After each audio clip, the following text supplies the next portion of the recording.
pong palagay, matagumpay dahil walang namatay. Pareho pong may deadline ito, no? May deadline ng Abu Sayyaf, may deadline yung mga vigilante. Hindi Puno Mahaji si Misip Basilan, isang lugar sa Mindanao na ngayon ay sentro ng mga balita ng kaguluhan. Dito sa lugar na ito nagtungo noong April 12, Miyerkules ang isang artista, hindi para gumawa ng pelikula kundi para maging central character sa isang real-life drama, Robin Padilla sa Basilan.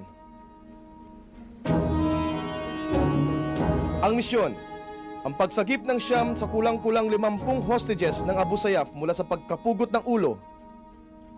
Ang solusyon, ang pagtungo ni Robin na mas kilala nila sa pangalang Muslim nitong Abdulaziz para makipag-usap sa kanila.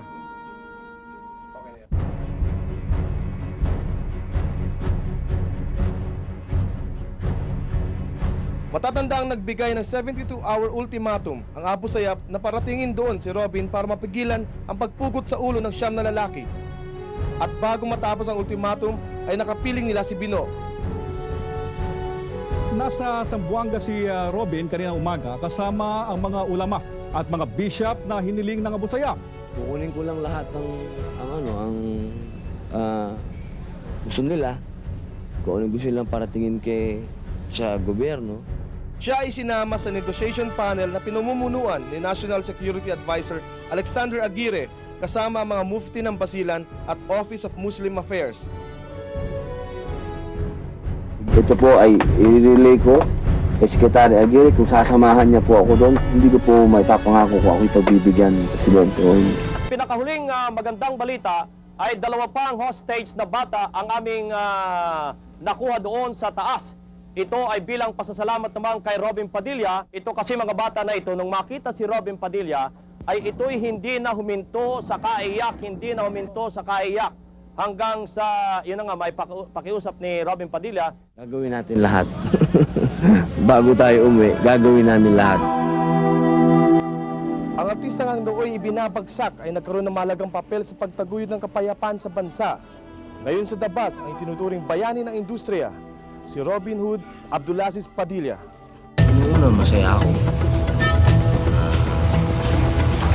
Kasi hindi ko naman inisip yung mga batikos sa mga oras na yun. Medyo masakit lang, pero hindi ko na siya inintindi. Ang importante sa akin yung unang-una yung religion ko. Pangalawa yung mga hostages. Yung mga pamilya ng mga bisita ron. Pangatlo yung bansa. Takot dun sa mga Muslim tsaka si Kristiyano, wala. Takot dun sa mga sinasabi nilang nagsasabotage nung ano. Dahil wala kaming armas, wala kaming. Nananampalataya tayo sa Diyos, wala naman tayong gagawing masama. Wala kami nagkausap ulit. Kaya na umaga. Sabi niya, tigas talaga ng ulo mo. Hinihingi ako ng patawad sa kanila kung sa palagay nila eh, nagkamali ako o nagkaroon ako ng pagkukulang. Sorry. Hanggang doon lang nakayanan ko. Nangyaring negosasyon doon sa akin pong palagay matagumpay dahil walang namatay. Pareho pong may deadline ito, no? May deadline ng Abu Sayyaf, may deadline yung mga vigilante. Hindi po natuloy ito kung walang namatay. Para po sa akin matagumpay nito. At nakapagdala pa tayo ng 2 bata. Sa lahat po ng media na sumama sa akin, Kanoli, pagsasama ko namin doon talagang matindi. Pwede magpasalamat na rin sa Abu Sayyaf. Salamat din po at kami ay inalagaan ninyo, hinupkup ninyo. Ganun din po sa mga sundalo.